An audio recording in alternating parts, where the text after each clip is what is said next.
গ্রীষ্মের প্রখর দাবদাহের মধ্যে গত 15 দিন ধরে বন্ধ রয়েছে পিএইচের পানীয় জলে জল সরবরাহ, যা দরুন তীব্র জলসংকট দেখা দিয়েছে এলাকায়। বিষয়টি প্রশাসনের গোচরে তুলে ধরেও কোনো লাভ হয়নি, তাই এক প্রকার বাধ্য হয়ে বৃহস্পতিবার পথ অবরোধ করে বিক্ষোভ দেখালেন গ্রামবাসীরা। ঘটনাটি ঘটেছে মালদার হরিশ্চন্দ্রপুর সদর এলাকার কলমপাড়ায়। এদিন ওই পাড়ার মহিলা পুরুষ সকলে মিলে জলের পাত্র নিয়ে হরিশ্চন্দ্রপুর হাসপাতালগামী রাস্তায় টায়ার জ্বালিয়ে রাস্তায় বসে পড়ে তুমুল বিক্ষোভ দেখান।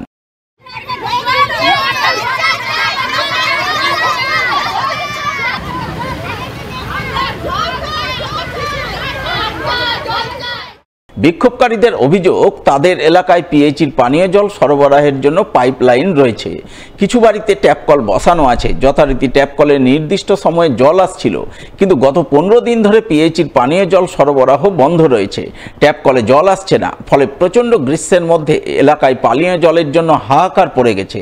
পানীয় জল পাওয়া যাচ্ছে না, পেলেও অনেক দূর থেকে আনতে হচ্ছে। এই সমস্যার কথা তারা প্রশাসনের গোচরে তুলে ধরেছেন, কিন্তু এখনও সমস্যার সমাধান হয়নি। তাই আজ বাধ্য হয়ে তারা পথ অবরোধ করেছেন। জল দিচ্ছে না 15 দিন থেকে। আমরা মার্শাল নাই, ফল নাই, কিছু নাই। আমরা কোথায় যাবো জল আনতে? ভিডিওর ঘরে যাবো জল আনতে? জলটা কে দিবে? জল দিচ্ছে না ট্যাপে।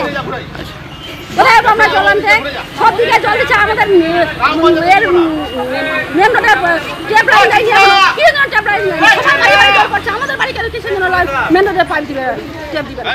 হরিশ্চন্দ্রপুরে জলের অভাব খুবই, জল নাই। 15 দিন থেকে আমরা জলের অভাবে ওই করছি, তার জন্য আমরা জল চাই। ওয়াটার সাপ্লাই কোনো জবাব নাই, তার জন্য আমরা এটা চাইছি যে আমাদের কি অভাব, যে জল আমাদের কেন আসছে না। গ্রামে কি আমাদের এখানে 3-4টা গ্রামে আসছে না জল, একদম টোটাল এসে আসছে না। আমাদের প্রশাসন কিছুই আমাদেরকে বলছে না যে গ্রামের মধ্যে এসে বলবে যে না এই কারণে জল আসছে না, বা পাইপ দিচ্ছি বা কোনো কিছুর প্রবলেম নাই, এখনো আসেনি বাড়ি বাড়ি পাইপ, জল পড়ছে না। এদিকে এই অবরোধের খবর পেয়ে হরিশ্চন্দ্রপুর থানার পুলিশ ঘটনাস্থলে ছুটে যায়। ওই সময় অবরোধকারীরা পুলিশকে ঘিরেও ক্ষোভ প্রকাশ করেন, যদিও শেষমেশ পুলিশের আশ্বাসে অবরোধ উঠে যায়। এই বিষয়ে পিএইচই দপ্তরের ইঞ্জিনিয়ার সুমিত ঘোষের সঙ্গে ফোনে যোগাযোগ করা হলে তিনি বলেন, বিদ্যুৎ দপ্তর রাস্তায় পোল বসাতে গিয়ে জায়গায় জায়গায় জলের পাইপ ফাটিয়ে দিয়েছে, সেই কারণেই এই সমস্যা তৈরি হয়েছে। আগামী দিনে সমস্যা সমাধানের জন্য প্রয়োজনীয় উদ্যোগ নেবেন।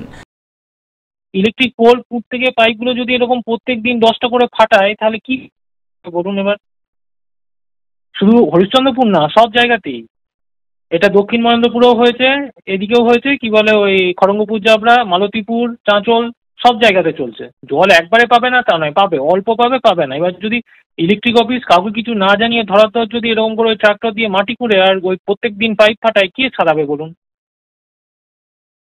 বাংলা ভাষায় সাইনবোর্ড লেখা বাধ্যতামূলক করা সহ একগুচ্ছ দাবিতে বৃহস্পতিবার মালদায় আন্দোলনে নামল বাংলা পক্ষ। উত্থাপিত দাবিতে ডেপুটেশন দিল জেলা শাসকের দপ্তরে। এই কর্মসূচিকে কেন্দ্র করে এদিন বাংলা পক্ষ মালদা শাখার সদস্যরা প্রথমে মালদা শহরের ফোয়ারামোড় এলাকায় মিছিল করেন। এরপর মিছিল করে তারা জেলা শাসকের দপ্তরে বিক্ষোভ ডেপুটেশন কর্মসূচি পালন করেন। এদিনের এই কর্মসূচি রূপায়ণে নেতৃত্ব দেন বাংলা পক্ষ মালদা শাখার সহ সম্পাদক শুভ্রজিৎ দত্ত।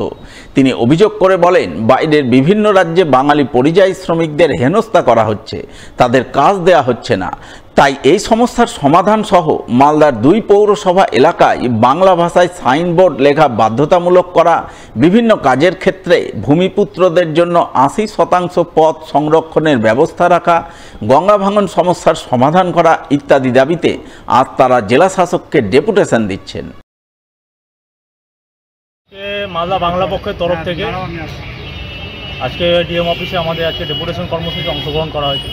এর মূল উদ্দেশ্য হচ্ছে বিহার, উড়িষ্যা, উত্তরপ্রদেশে যে বাঙালি পরিযায়ী শ্রমিকদেরকে বাইরের প্রশাসন দ্বারা হেনস্থা করা হচ্ছে, সেখানে বাংলার কাজ আছে কিন্তু বাঙালি কাজ পাচ্ছে না, সেই সমস্ত দাবিতে আজকে আমরা ডেপুটেশন দেব। আর এক হচ্ছে আমাদের 2 পৌরসভা, সেই পৌরসভাতে বাংলা ভাষা বাধ্যতামূলক করতে হবে। এর আগে আমরা 2 পৌরসভাতে ডেপুটেশন দিয়েছি, সেটাকে যাতে বাস্তবায়িত করা হয়, তাই জন্য আজকে আমরা ডিএম সাহেবকে একটা ডেপুটেশনের জন্য কর্মসূচি নেওয়া হয়েছে। এবং 90% ভূমিপুত্র বাংলা বাঙালিদেরকে 90% কাজ দিতে হবে, এই বিভিন্ন বিষয় নিয়ে। এবং গঙ্গা ভাঙন, যে গঙ্গা ভাঙন আমরা দেখে যাই যে প্রতি বছর গঙ্গা ভাঙন নিয়ে বহু মানুষ সমস্যার সম্মুখীন হয়, সেই গঙ্গা ভাঙন যাতে রোধ করা যায়, এই সমস্ত বিষয় নিয়ে আজকে আমরা ডেপুটেশন দেব।